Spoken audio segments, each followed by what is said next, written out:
Welcome back. If you're just joining us, you're watching the news at 10 live on Channels Television. A reminder of our top stories. President Buhari visits Taraba State following continued clashes between herdsmen and farmers in the state to tour Benue, Yobe and Zamfara states.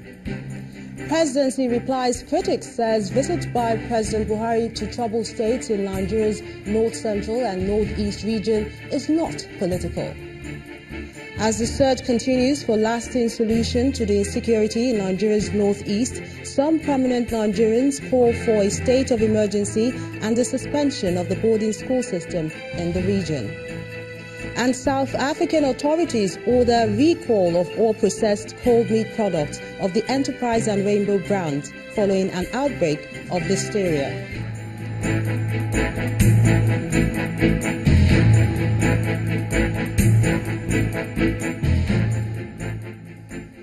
For more on our top stories and others, just check out our website. It's channelstv.com and on youtube.com/channelsweb.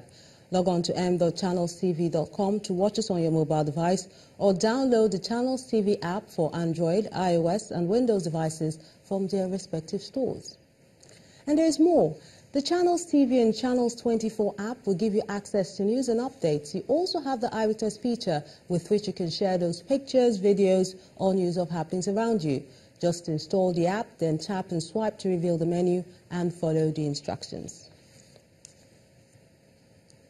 To some of the pictures and videos you sent into our Eyewitness portal today, let's begin with this video of an ongoing construction in Okeolu Street in the Ipori area of Lagos State.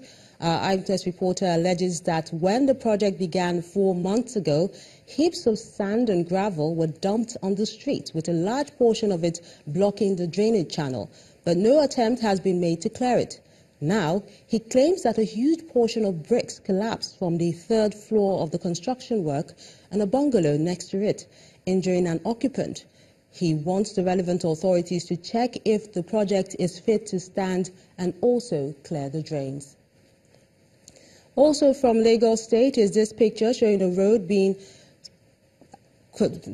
spot around the Kilo area of Surulere. Our Eyewitness reporter wants something done about it and also clamors that potholes in that axis should be fixed. Next is this picture from Ofada Local Council Development Area in Ogun State, showing one of the electric poles fixed on the street in a very bad position. And our Eyewitness reporter is worried about the location of the pole and wants the authorities involved to take note. Thank you so much for those pictures, and we do encourage you to keep them coming. There are growing concerns about what will become of thousands of internally displaced persons in Ran, Borno State, after the exit of medical aid workers from their IDP camps. The international humanitarian organization known as Doctors Without Borders suspended its services following last week's attack by Boko Haram insurgents on the IDP camp and death of several people, including some aid workers. The agency evacuated its international staff from Ran, insisting that it will not return to the community until it's safe. There are over 50,000 IDPs in need of aid in Ran, and about 60 of the children under the care of the Doctors Without Borders are said to be malnourished. Meanwhile, the suspension of the humanitarian aid by medical charity group Doctors Without Borders does not seem like a good development in the fight against insurgency and care for displaced persons in the north and east region of the country. There are fears that their exit from IDP camps across the north may cause more problems to the displaced, who have been enjoying free medical attention, especially the children. When humanitarian aid workers become the target of terrorist attacks, that means the situation is gradually becoming uncontrollable, neck-breaking, and defying immediate solutions. Doctors Without Borders has been giving out medical aid to displaced persons in the northeast since Boko Haram insurgents unleashed terror on the region. They have been assisting those in need of serious medical attention, sharing out of their pain, and enduring the hardship in the camps.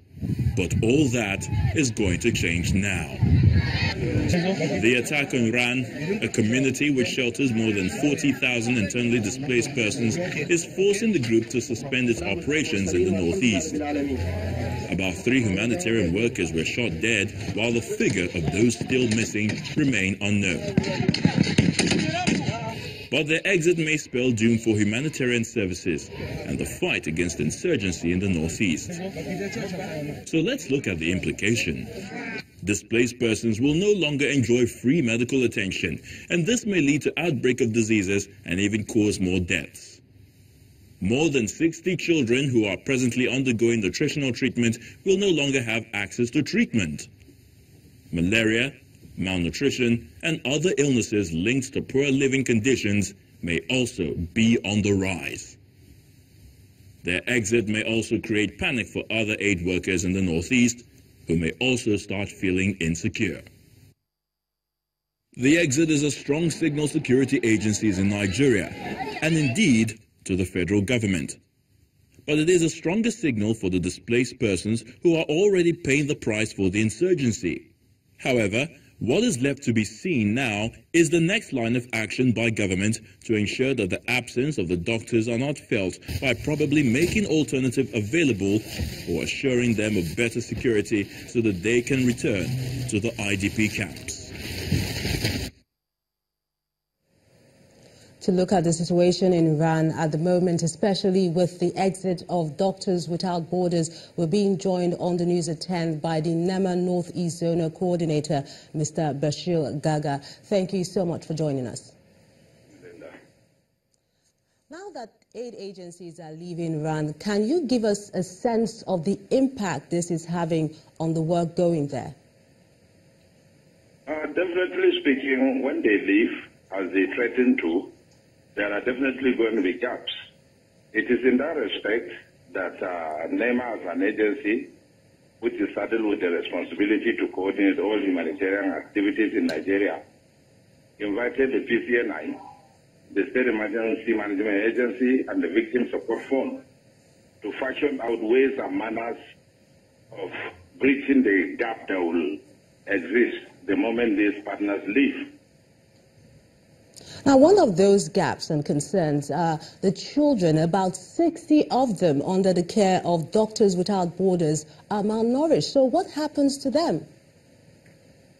The General has directed with immediate effect that we should have food with nutrition and value for the attention of these malnourished children. So concerted effort is already in place to make sure these things are provided. The moment these partners leave, as they threaten to, we will take charge, pending when the matter will get resolved.